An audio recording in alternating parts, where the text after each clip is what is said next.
Nggih. Assalamualaikum warahmatullahi wabarakatuh. Selamat pagi anak-anak. Selamat berjumpa kembali dalam pembelajaran jarak jauh. Semoga kalian diberikan kesehatan, kelancaran, dan tetap semangat meskipun kita belajar dalam jarak jauh. Ila hadrati fi jasati, Bapak Ibu guru yang mengajar di MTS Nahdlatul Muslimin. A'udzubillahi minasyaitonirrajim. Bismillahirrahmanirrahim. Alhamdulillahirabbil alamin. Arrahmanirrahim. Maliki yaumiddin. Iyyaka na'budu wa iyyaka nasta'in. Ihdinas siratal mustaqim. Shiratal ladzina an'amta 'alaihim ghairil maghdubi 'alaihim waladdallin. Amin. Anak-anakku sekalian, marilah kita lanjutkan pelajaran kita, yaitu IPS dengan materi yang masih sama, yaitu tentang manusia, tempat dan lingkungannya, dan kita menginjak pada masalah dinamika kependudukan di Indonesia. Kemarin sudah kita ketahui bagaimana lokasi luas wilayah Indonesia dan sumber daya alam apa saja yang terkandung di dalamnya. Sekarang kita bahas bagaimana kondisi penduduk ataupun masyarakatnya. Anak-anakku sekalian, setiap daerah ini nanti memiliki jumlah penduduk yang berbeda-beda. Nah, jumlah penduduk tersebut itu didasarkan oleh berbagai macam hal. Jadi ini berbagai macam ini terletak pada karakteristik wilayah tersebut. Kemudian apa yang dinamakan dengan jumlah penduduk?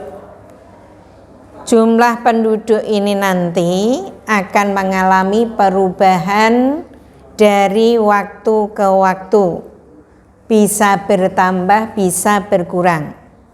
Nah, penduduk ini berkurang atau bertambahnya inilah yang kita namakan dengan dinamika penduduk atau perubahan jumlah penduduk dari waktu atau pengurangan dari waktu ke waktu. Nah, pengurangan atau penambahan jumlah penduduk ini akan dipengaruhi oleh 3 faktor, yaitu dengan adanya kelahiran, kematian, dan migrasi atau perpindahan penduduk dari tempat satu ke tempat lainnya. Nah, bagaimana cara kita mengetahui berkurang bertambahnya penduduk dari tempat itu? Bisa dilakukan melalui sensus penduduk. Apa anak-anak yang dinamakan sensus penduduk? Yaitu penghitungan jumlah penduduk satu negara yang dilakukan dengan cara mengumpulkan, menghimpun, dan menyusun data penduduk atau semua orang pada waktu tertentu di wilayah tertentu. Kapan pelaksanaannya? Yaitu 10 tahun sekali. Jadi cara pelaksanaan pencatatan penghitungan ini bisa dengan cara sensus de facto. Artinya kita menghitung pada saat itu, pada waktu itu. Jadi kita tidak menghitung siapa yang keluar apa adanya saat itu. Kemudian bisa saja dengan cara sensus de jure, yaitu menghitung jumlah penduduk yang sebenar-benarnya yang ada di dalam wilayah tersebut. Selain dengan cara penghitungan dengan cara registrasi, yaitu dengan mencatat jumlah penduduk yang ada di situ, tetapi dengan cara keseluruhan mulai dari kelahiran, kematian, sampai kejadian-kejadian lain, misalkan perceraian, atau mungkin saja perkawinan, mungkin ada pengangkatan anak, mungkin ada perpindahan penduduk. Selain itu dilakukan dengan cara survei, dilakukan dengan cara penelitian, dan penelitian ini lebih mendalam karena kita nanti tahu apa yang menyebabkan mengurangi, menambah angka kelahiran. Kita simak yang bisa kita lakukan pada survei ini, misalkan yang menunjang kelahiran, menghambat kelahiran itu apa? Ya, jadi di situ nanti pengukurannya itu dilakukan sangat sulit karena banyaknya bayi-bayi yang meninggal beberapa saat kelahiran dan tidak dicatatkan pada saat adanya peristiwa kelahiran atau kematian. Nah, kira-kira apa yang menyebabkan tingginya suatu kelahiran? Kelahiran yang tinggi ini disebabkan pertama karena adanya menikah di usia muda. Biasanya masyarakat desa itu mungkin belum sampai umur 15 sudah dinikahkan. Kalau ini misalkan satu desa ada berapa, kalau seluruh Indonesia otomatis jumlah kelahirannya sangat tinggi. Kemudian adanya pandangan dalam masyarakat bahwa banyak anak banyak rezeki. Memang kalau anaknya 10 misalkan, otomatis rezekinya juga 10 kali lipat. Tapi dia tidak berpikiran apa yang harus kita lakukan dengan 10 anak ini. Kemudian adanya pemikiran bahwa anak adalah harapan orang tua untuk mencari nafkah. Dengan anaknya yang banyak semangat mengharap rezekinya banyak. Kemudian anak dipakai sebagai alat penemu status sosial. Jika anaknya 10 semua sukses semua, betapa terpandangnya keluarga itu di masyarakat. Kemudian anak sebagai penerus keturunan. Ini yang diharapkan setiap orang. Banyak anak, banyak penerusnya. Status di masyarakat juga tambah membanggakan. Namun di sini juga ada dampak lain, apa yang menyebabkan angka kelahiran itu bisa rendah, bisa turun. Pertama ini suksesnya program keluarga berencana. Dari atas tadi nek banyak anak banyak rezeki. Iya, kalau kita dikasih badan sehat bisa mengikuti kemauan anak, rezeki banyak, oke. Tapi karena mungkin nasib orang itu ditentukan beda-beda, mau tidak mau urung untuk punya anak, yaitu dengan cara menekan, mengatur jarak kelahiran dengan cara KB. Pendidikan mampu menunda usia perkawinan, ya. Kalau masyarakat tidak sekolah langsung kawin, atau mungkin saja pada saat dia menikah usia muda, maka di sini dia ingin mengurangkan. Kalau sekolahnya tinggi, otomatis dia baru selesai kuliah baru memikirkan untuk berkeluarga. Terus penyebab kelahiran yang rendah juga munculnya wanita karir semakin banyak. Wanita-wanita sekarang itu sedikit banyak pasti pengen kerja. Karena asiknya kerja mungkin lupa bahwa saya harus melakukan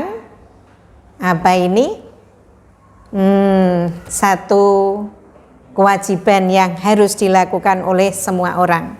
Kemudian survei selanjutnya tentang kematian atau kita namakan dengan mobilitas. Ada beberapa tingkat kematian di sini dengan cara dengan cara kasar, dengan cara khusus, atau dengan ya, jadi tingkat kematian ini ada dilakukan dengan tingkat kasar, kematian kasar, dan tingkat kematian khusus. Kemudian apa yang menyebabkan kematian di sebuah tempat ini tinggi? Satu, kadang-kadang masyarakat kurang sadar arti kesehatan. Ya, kalau masyarakat sekarang mungkin tidak ada, mungkin pembuangan sampah di kali dan lain sebagainya. Kemudian fasilitas kesehatan yang tidak memadai, rendahnya gizi sampai munculnya mungkin saja perang atau wabah penyakit dan pembunuhan. Ini contoh salah satu penyebab angka kematian tinggi. Terus apa penyebab angka kematian rendah? Ya, jadi penduduk sudah memahami betapa pentingnya kesehatan, fasilitas kesehatan, rumah sakit sudah tersedia, kondisi gizi, dan banyaknya tenaga-tenaga di bidang kesehatan. Kemudian survei lainnya yaitu dengan migrasi. Artinya migrasi itu berpindahnya penduduk dari satu tempat ke tempat lain. Nah, di sini migrasi ada yang berupa internasional dan ada yang berupa nasional. Kalau migrasi internasional itu berpindahnya penduduk dari negara satu ke negara lain. Nah, bentuk migrasi ini ada yang dinamakan imigrasi dan emigrasi. Imigrasi itu berarti masuknya penduduk dari suatu negara ke negara, dari satu negara ke negara lain, tapi dengan tujuan menetap. Nah, orang-orangnya kita sebut dengan imigran. Terus pindahnya penduduk secara internasional ada yang disebut emigrasi. Keluarnya penduduk dari satu negara ke negara lain. Lah, orangnya kita sebut dengan emigran. Ya. Kemudian misalkan kita orang Indonesia pergi ke luar negeri, ya, kemana misalkan, lah kita itu dinamai dengan emigran. Atau bisa saja remigrasi. Remigrasi itu kembalinya seseorang, kelompok imigran ke negeri asalnya. Terus ada migrasi nasional, berarti pindahnya penduduk tapi dalam satu wilayah. Kalimantan ke Jawa, satu wilayah, satu negara. Nah, dalam migrasi nasional ini nanti kita kenal ada dua macam lagi pindah penduduk, yaitu urbanisasi dan transmigrasi. Urbanisasi berarti berpindahnya penduduk desa ke kota. Nah, apa sih daya tariknya? Masyarakat desa itu banyak yang ke kota. Mungkin di situ kurang bervariasi peluang kerja di daerah. Pada saat kita bertani menunggu hasil panen ada luang, kita merasa tersia-sia waktu, kita lari ke kota. Entah itu kita kerja apa saja. Kemudian lahan pertanian semakin sempit karena sudah menjadi tempat pemukiman penduduk. Kemudian upah yang rendah.